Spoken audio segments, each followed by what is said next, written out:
right. All right. Well, Todd, I guess Okay, it's what's up? time for another MGTOW versus Camel Toe episode. MGTOW What would you versus like to discuss today? Camel Toe. Oh. So, there's something on the wing. Some bang. Let's do it on, yeah. So today we're talking about what women really want in a man. So I will start Well, off that by, sounds fascinating. Go right ahead, it's Todd. it's rather fascinating, Captain. I will say that what I have experienced is that, and I've experienced, particularly some of this recently. Um, I have experienced that women women seem to really want a man to be a man, and what I mean by that is nowadays we have a lot of these. Most men, or let's say many men in general, nowadays are very feminized. They're very, what the MGTOW community would call manginas or white knights or what have you. I think manginas is the more fitting term for this specific topic. But uh, these men are not men. And I'm not, this isn't even me saying this. This is what I have been told by women is that they basically are craving men that act like men. I was told recently um, by a woman that she said to me, you act more like a man. She said, you act like a man. And she said, and I said, what do you mean by that? And she said, well, you act more manly than any man I've ever been around. And I said, well, what exactly do you mean? I said, I mean, we're all unique, human beings and individuals. Exactly what do you mean by that? And she goes, yeah, she said a lot, but one of the things she said was, you behave uh, like a man should behave. She said, there's nothing feminine about you. There's nothing, she said, you don't, basically in so many words, she was saying, you don't make excuses for yourself. You don't explain yourself. You don't pussyfoot around with people. And this is not to say that I'm a jerk, because I'm not a jerk. She just meant that, uh, she was also referring to being a man of God, etc., etc. But it was interesting to note the characteristics that she was picking up on. Um, that basically, like I said, she basically was very turned on by the fact that I did not display any characteristics that were that of, trying to let people roll over me, or you know, and she noticed that I have the ability to protect myself and protect others. And this was a whole conversation that her and I got into. And this woman will go unnamed for the time being. You know, we'll just call her. I don't know what will we call her. We'll call her. I don't know. We'll just call her sexy. I don't know. Oh, I don't know what to call. We'll just call her woman, like a caveman would, right? She is known as she is known as woman. So I found a lot of and that's just a very brief, tip of the iceberg what she said. But I found her comments very interesting because it seems to be that, at least to me, that women nowadays are really craving men that act like men, men that are men, period. Um, because there's so many manginas out there. Like she even mentioned something about how, a lot of men nowadays, they're not. She basically, in so many words, said they're not able to lead women.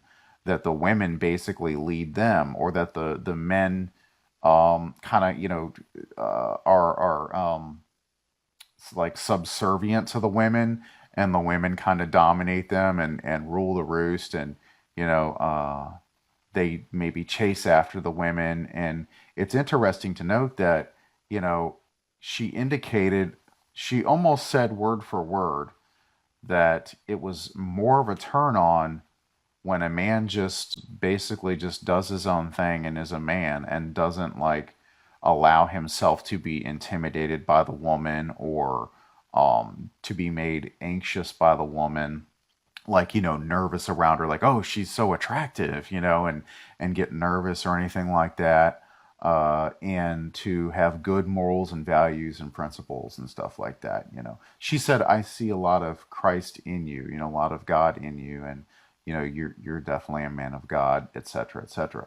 And so I basically put everything she said together in my head because it just surprised me because I know there's a lot of younger generation men out there that are very much effeminate and, they run around in their little tight jeans and their little, flop hairdos. I remember back when I was in like middle school, the skater flop, hairstyle was in, and now there's something sort of kind of like it coming back with these effeminate men.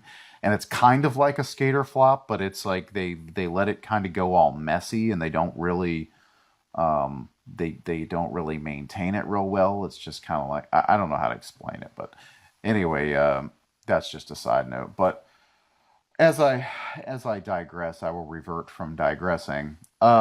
So yeah, basically, I just found it really interesting to what she said that she was very attracted to and turned on by my behavior, and I didn't even realize that my behavior was anything out of the ordinary. I really was not thinking about that.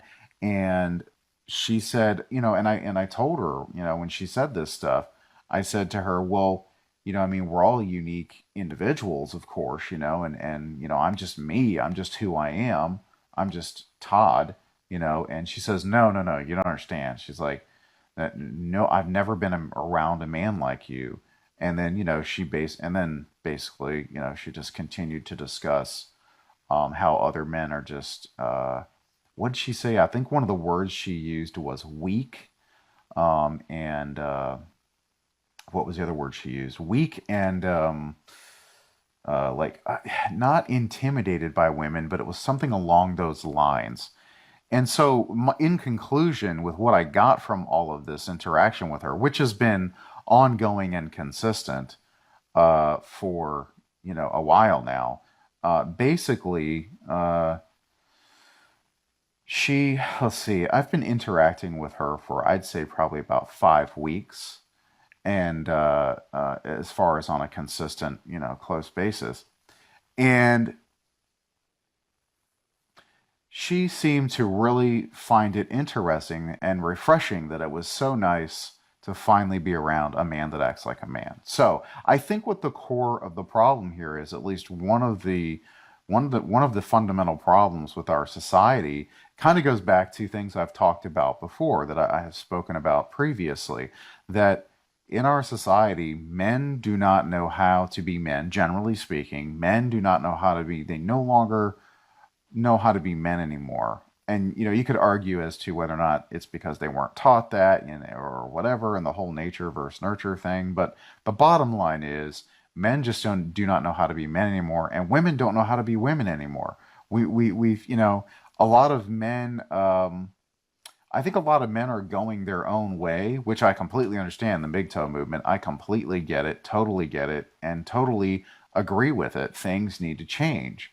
And a lot of men in the MGTOW movement are like, well, it goes beyond just changing men's rights.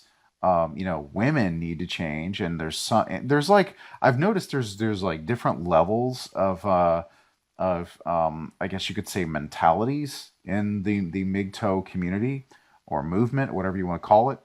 And some of the men are very extreme with it. I've seen some of the comments where men, say things like, "Oh, you'll never drag us back to the plantation.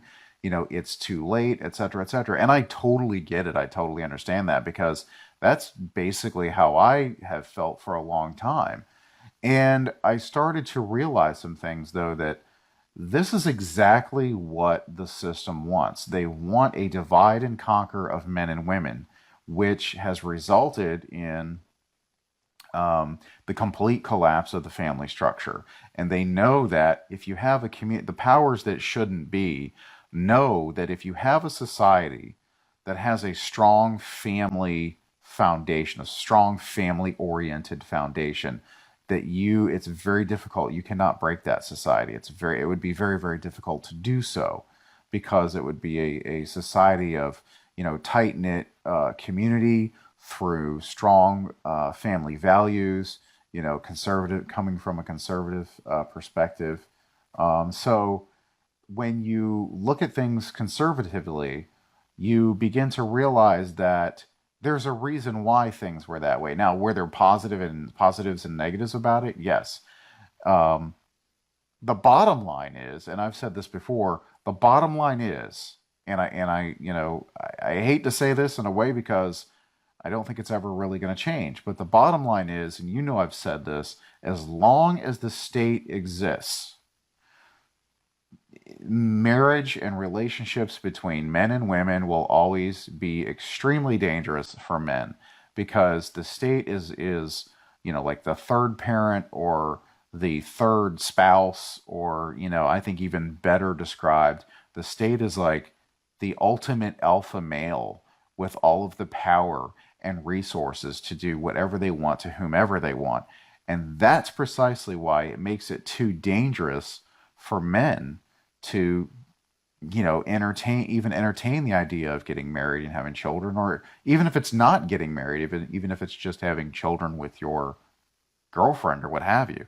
But anyway, but getting back to what I was talking about, um, women really seem to be wanting real men. And what I mean by real men is men that just and I'm not talking about macho jerks or anything like that. I'm just simply talking about a man that knows how to lead, a man that understands that as a man and as a leader, he's not obligated to explain his every decision and explain his every move. And, well, why did you do this? Well, why did you say that? Well, well, I don't have to explain myself to you because I'm a man. Um, and I find that, and that's just the tip of the iceberg, but I think at the core of it is women miss men being men. And I don't even think a lot of them realize it. This particular woman happened to realize it and just really stumbled upon something quite amazing. And it also goes for men. It's the same thing with men. Men miss women being women. The true feminine nature is a soft nature. It's not this feminist movement. It's not this hardcore man hating, testicles are bad, okay? It's not, man is bad, man bad, woman good, okay? It's none of that. Men miss what is the nature of the true feminine, which is to be soft and nurturing, supportive, kind, caring. These things are what I think men miss. And if you even like if you go back to if you watch a movie, say from the 40s or the 50s, okay, and you look at how men and women interacted with each other in the movies, that's very close to how men and women interacted with each other during those time periods. And it's totally, completely different. I mean, you will see a stark contrast between that and what you see nowadays in the movies, which is also another very close representation of how men and women actually interact or lack thereof with each other nowadays. Look at the modern day commercials. The modern day commercials, and this is talked about a lot, commercials nowadays do nothing but make men look like bumbling idiots and the woman is superior and all this stuff, And I could go on with that. But men miss women being women, and men miss, or yeah, sorry, yeah, men miss women being women, and women miss men being men. And like I said, I'm going to go say it again. I think that as long as the state exists, um, the ability for men and women to have what you call a quote unquote natural state of existence with each other, or as God intended it, it's not going to happen because the state is going to try to constantly interfere because they know men are going to, generally speaking, resent the state and despise the state because the state is constantly trying to take their place as men, and that could be a whole nother topic and a whole nother video of how they started that back in, many decades ago with, trying to boot the man out of the house with making it so that the woman could get welfare in the form of food stamps and child support and everything else. But that's a whole nother video. So anyway, I think that, it is what it is, man. That's what it is, basically, in a nutshell. So, without All rambling right. on, what do you think about all that? Rambling on. Yeah. So, Rambling. right. So so basically your point is that you kind of see the value in going back, because I'm going to say going back because I'm going to assume that at some point things were that way because you mentioned the old movies, a Right, time when men were men and women are women. right, And that kind of makes me think, well, what is maleness? And you mentioned a few things. You mentioned, I mean, sometimes you use these exact words and other times you implied them. Protection, strength, confidence, status, a leader, demanding of respect, those kinds of things. But right, you also mention that government takes the place of men, right, which is kind of interesting because if government can take the place of men, what does that mean that men are? Because you see, if in a way, by looking at government, we can see a definition of what a man is. Because if government can replace men, then perhaps that can tell us something about what men are. And what I would say is that when you go back to traditionalism, which is basically what you described, traditionalism, you are, at least in part, describing men as a tool. So they are, and that would be one of the criticisms that MGTOW would have against traditionalism, right. Well, because just to be clear, let me interrupt you just for a second. Just to be clear, what I am talking about is not necessarily going back to traditionalism because, in the sense of how things were back then. I'm talking about going back to the same principles without the ability, without men, being in such a vulnerable position to be screwed over by the state. There would be changes, but what I'm talking about is the fundamental principles of traditionalism and men and women playing their roles as God intended them. Man and woman love each other. They work together. They yes, respect each other. They support each other. They work together as a team. They complement each other. They don't tear each other down. They complement each other. Not just literally, but metaphorically as well.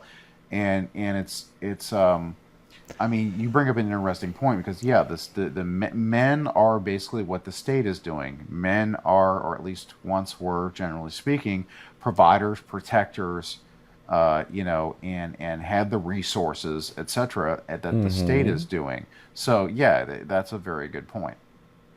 exactly. So what MGTOW typically proposes is that traditionalism is just another kind of gynocentrism, which is undeniable because gynocentrism is, in essence, required for the success of the species. So the thing is that Well, again, let me be clear though. But let me be clear though. What I'm referring to in my mind, when I think of traditionalism, I'm thinking of it in a spiritual, godly sense, as God designed men and women to be there for each other, and in God's way of doing things, as intended by the Creator, the man is the leader. The man that is not. When you say gynocentric, I think of men that are subservient to women and put women up on a pedestal. That's not what I'm talking about. I'm talking about the man being the leader and the you know the head of the household. But that also goes with, see, it's a two-way street. See, feminists have in modern society have turned that into something else now, where it's bad. oh, it's just, what do you mean? Woman's going to be a slave, woman's going to be subservient, and that's all part of, evil trying to destroy what God intended. Basically, it goes both ways. It doesn't mean that the man just gets to be head of household and some obnoxious boss or something. What it means is that the man is the head of the household, but that comes with responsibilities. It comes with requirements. You have to respect your wife. You have to love your wife as Christ loved the church. You have to provide for her, support her, protect her. And in return, she loves her husband and supports her husband and takes care of the feminine things that she, was designed to do. So Yeah. that's what I'm talking about. Gynocentric. That's why I say the principles would be there. The things that were part of traditionalism of the past, meaning the gynocentric BS, that needs to go bye bye because that's why it didn't work. Because you can't put as even God the Creator dictated this and put this forth. You cannot put woman ahead of man. You cannot make it as though woman is more important than man, and it doesn't work. That's why it didn't last. And that's what the state exploited. They exploited that sense of gynocentrism and they just ran with it, being the most powerful alpha male with all the resources and power. Yes. However, the MGTOW perspective, at least of the current period, and I would have to agree that MGTOW has evolved somewhat. Right. A lot of MGTOW would probably say that gynocentrism, I'm sorry, not gynocentrism, traditionalism, where the man is the provider and the manager, the overall manager of the household, is still quite gynocentric. And the perspective that they propose is that in order to actually fund the household and maintain the children, a man is actually making quite a large sacrifice. Right. And so therefore the question is, why would he bother? So the thing is that, quite frankly, Todd, what's going on is that feminism has awakened the mind of men, and it's being expressed through MGTOW philosophy, and they are asking, why bother? So Precisely. what they're Yeah, actually saying, I exactly, agree. but hold on, it goes one step further. It's not just a cost benefit analysis in the presence of restrictive and punitive laws that rape men in divorce court. Right. They're saying that even if the laws were changed, they would not go back to the plantation, so to speak, Right. simply because their eyes are awakened, their mind is awakened to other options that are available. So traditionalism is increasingly being rejected as even an option, Well, and which that's I think why. is a new trend. Right, and that's why I said that in order for that to ever exist again, it would go beyond just the laws changing. It would almost have to be a situation where the state was completely just non-existent, and that's why I don't think we ever will go back to traditionalism because I don't think the state's ever going to go away. However, if people can Yeah, find but a that's way, not that's not. I'm sorry, but that's not what MGTOW of today are saying. They're saying it's independent of the state, even if the state was completely eliminated. uh, That the oh, I know responsibilities that's of being a provider right. are No, not worth it. right. No, I know. I know that's not what MGTOW is saying, and that's what I'm saying. I know what MGTOW is all about, and I can completely understand why MGTOW is that way. Like I said, I have felt that way for a very long time. I mean, I completely relate to the whole MGTOW sentiment and the feeling and the reasons why. I get it because I've been there, man, and I get it crystal clear. So yeah, I mean, it's yeah, it's kind of sad that things have turned out this way, but it's interesting to note though that, like I said in the beginning, though, in the beginning of this video or this podcast, the the women are looking for the women really desire, and you could come at it from a God perspective or a carnal Darwinian, animalistic perspective, but I know there's a God and a creator, so I come from that point. But it is kind of like an animalistic desire for women to chase, or not to chase, but to desire um, a man that acts like a man, and that's because when a man is how do I want to say this? When a man is existing in his quote unquote natural role, if you want to call that natural, because most people relate that to nature, but what I mean by is God. When a man is existing within the parameters that God created him to be, women are attracted to that. We're like, wow, that's a man that stands up for what's right, for truth, for respect, for leadership. When a man stands up for that and is living that, women are drawn to and attracted to that. And in return, in the other direction from men to women, when a man sees a woman fulfilling her role as God intended, as a feminine, nurturing, kind, respectfful, trustworthy, dedicated being, as the man would be to her, the men are attracted to that.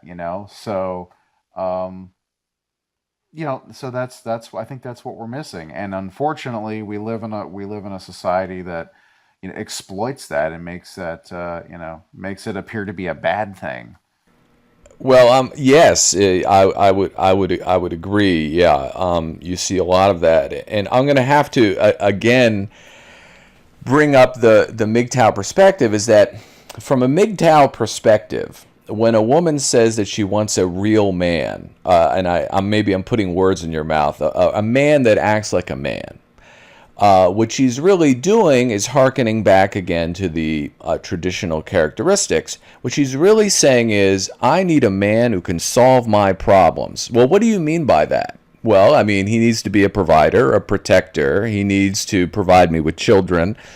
Provide. Right. Which actually, from a MGTOW perspective, is basically saying, well, yeah, open your eyes. You're nothing more than a battery. So now, Right. Well, in return, just as a side note, this particular woman is independent and she's very capable of solving her own problems, which I think is really cool. But anyway, continue. In return, you said in return. well, yeah, I mean, in return, I guess, I mean, it depends on how the man is, but generally, a man does want to be in charge and does want to own his family, so to speak. Right.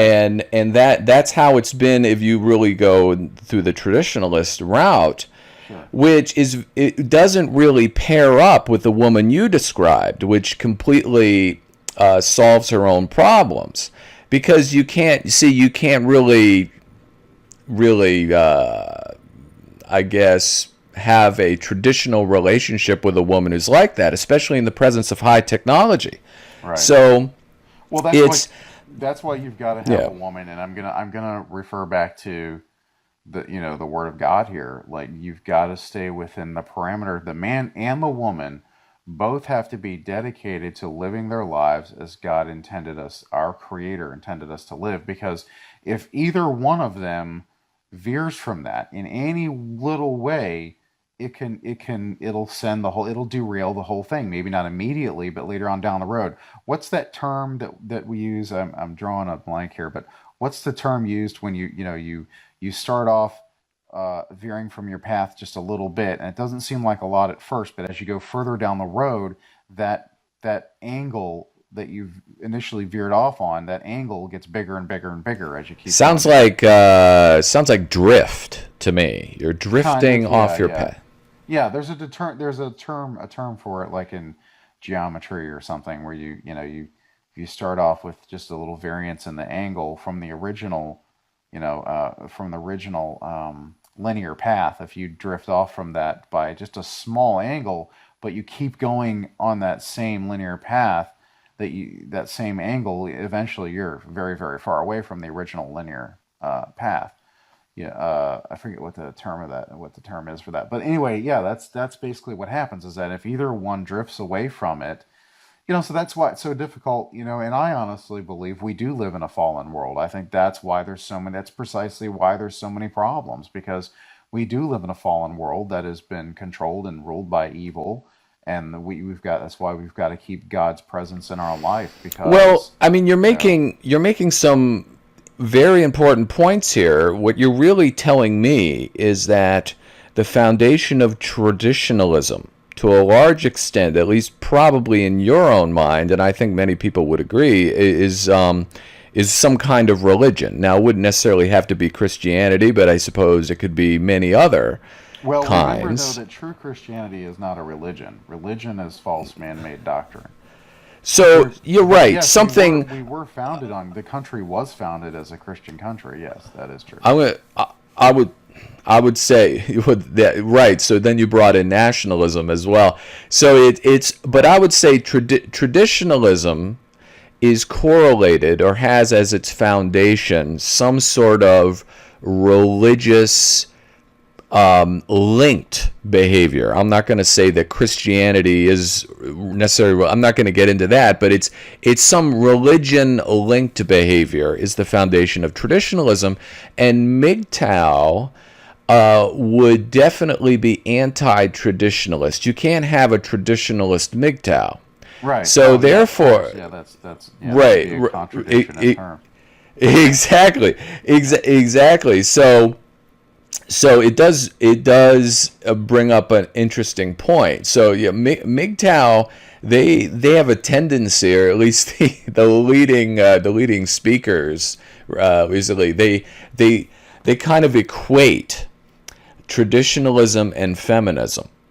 Right. So, traditionalism wants men to take on their traditional roles and be providers for the family, and feminism basically wants them unemployed in a dumpster somewhere. Yeah, So pretty much. it's Or in their parents' so basement until they're 55 playing video games it, with no it, with no it, sense of it, it, responsibility or masculinity whatsoever or critical thinking or anything. Yeah. Exactly. Yeah. Exactly. So the thing here is that both sides of those coins, because that's how they view it, two sides of the same coin, emphasize male disposability. Right. You're either a workhorse or you're thrown in a dumpster, or thrown Right. in You're prison, more likely. right. Yeah, So you're a what do we call that? A disposable disposable utility. utility. Yeah, yeah. Yes. Well, Jordan Yeah. Peterson brought up something that I thought was really interesting. Is that he said that one of his recent videos I watched was that he pointed out that men tend to be more disagreeable than agreeable, and that is correlated with the fact that a lot more men are in prison than women. And there's a lot of stipulations to that, and circumstantial you know things with that, but in each individual case. But generally speaking, I think there is something to that. But it is a compelling case. I mean, I think that whenever I have found in my personal experience that whenever I approach a situation with a woman from a God from a godly point of view, or from a God standpoint, from a godly position, um, it is a much more beautiful experience than trying to experience interaction with a woman from a carnal modern society. If you go from a carnal standpoint, Darwinian standpoint, aka modern society, what it has evolved into, it's much more miserable and confusing and stressful and detrimental and all that stuff. But if you both approach it, the man and the woman, approach it from a godly point of view, and I'm talking about the Word of God under with the understanding of true Christianity, not the religious BS. I'm talking about the true Christianity, being able to use your spiritual discernment to really tell what's going on with someone, and really do things right. And I don't have time. We don't have time in this particular broadcast to go into all of that because that's a whole another conversation. But I will say, in my personal experience, when I have approached things that way, I got myself I got myself out of a rough situation recently. I won't go into detail, but with not too long ago with a woman that my spiritual discernment told me, hey man, it's just time to go. That this things aren't right. And there was a whole multitude of things through it, my spiritual discernment that told me, this just is a really detrimental, evil situation here. And so I was able to, I said, that's it. I, put I threw in the towel. I put the kibosh on it, baby. So, Well, but yeah, go ahead.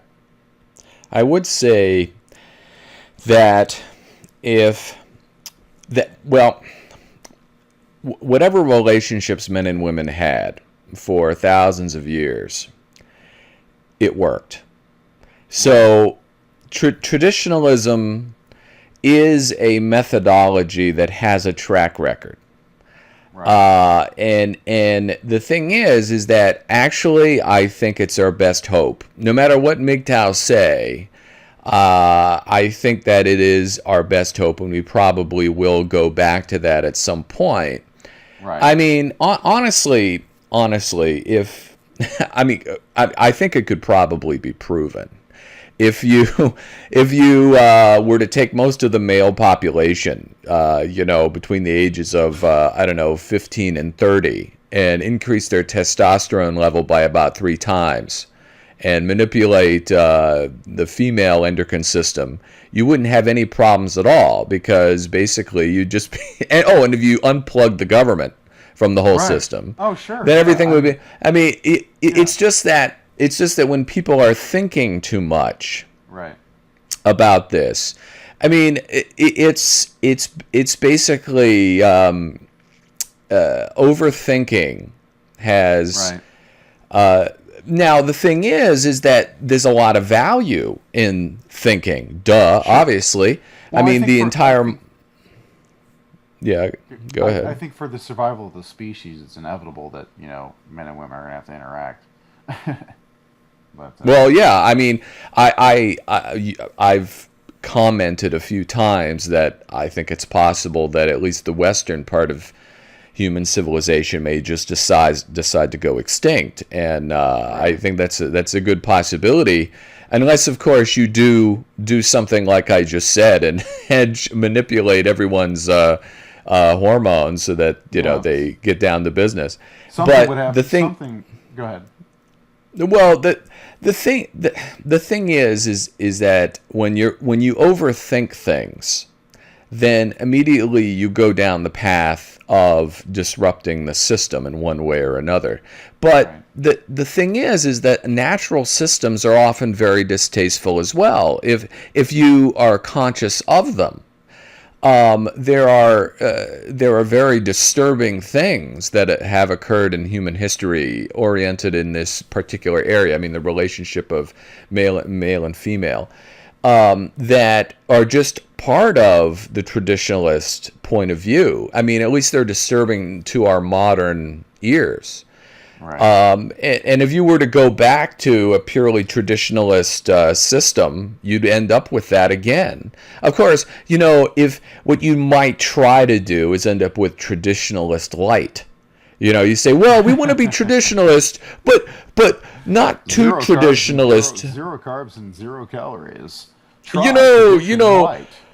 we don't want to be too traditionalist. Like, what I mean by traditionalism is that, like, I mean Genesis in the Bible, Right. like Right. where you're like, I really like your daughter. I want to hook up, and the father says, "Well, I'm afraid you're going to have to work with me on my farm for the next 15 years in order Right. for you to earn her hand in marriage." And this is, of course, this is a story out of the Bible. I think it's Joseph, but I'm not sure. And I mean, it's a prime example as man as battery, man as basically from MGTOW perspective as useful idiot. But I mean, that's how it was done, because it was very effective.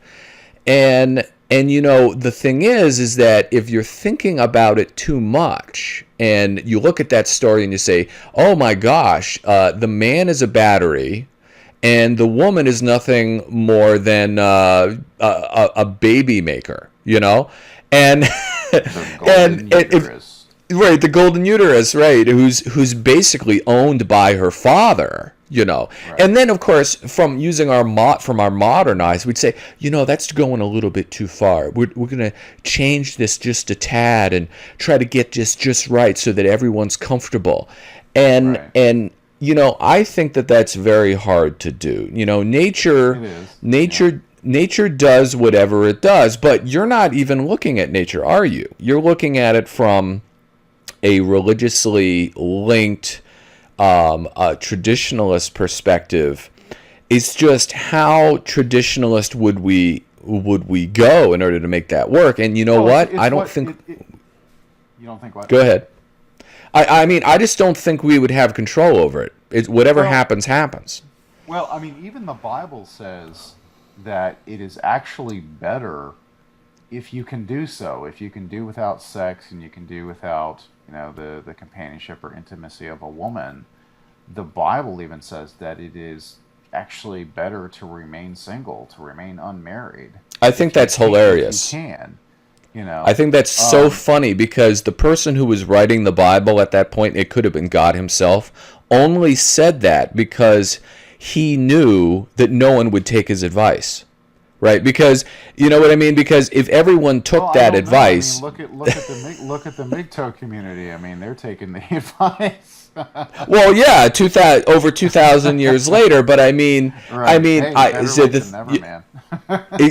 exactly. So, really what God was telling us is that the human race should unplug and just die off, I guess. But Well, no, no, well, not necessarily he also because I said mean, grow fruitful and multiply, right? So, well, I mean, because there it also says in the Bible, to go forth and be fruitful and reproduce, um, but uh, it gives a choice, I guess, and I don't know enough about the Bible.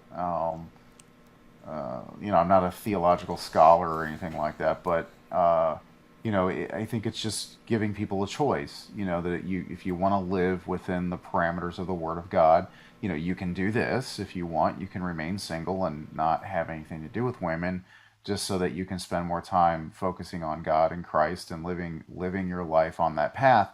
Or you can get married and build a godly relationship with a woman. So, but yeah, but and again, that's a whole nother video. But I think that yeah, I'm coming from it. Like I said, again, not a religious thing. There's a lot of religion in the world, and this is not about religion and false man-made doctrine because a lot of that actually, unfortunately, it's a lot of the religious BS that has screwed things up. True Christianity is not a religion, but anyway, that's a whole nother video. But well, you've said that before, but the thing is, we started this discussion with what do women want, or yeah, something that's like what I was that. just gonna go back to. Yeah. It was a very interesting movie, but with Mel Gibson in it. If anyone wants to take a look, apparently you can figure out what women want by Yeah. electrocuting yourself. Oh, As you recall, he electrocuted himself in his bathtub, and then he all of a oh, sudden could hear what women wanted. I thought that yeah. that was that's the key. But the thing is that from a raw traditionalist perspective, that's not even a question. What Right. matters is what makes the family work. And Right. and Exactly. when we mean by the family from a traditional standpoint, this is something that is I think is often overlooked. We don't mean the nuclear family, like, husband, wife, children. What we mean is the broader family. Because Right. the foundation of civilization is not the nuclear family at all. It's the Right. broad family. Exactly. And Well, for on that note, I'm gonna have to run though. So let's stop it right there, and we'll continue this again soon because this is a very interesting conversation and a great broadcast. So we will stop it right there because I have to run to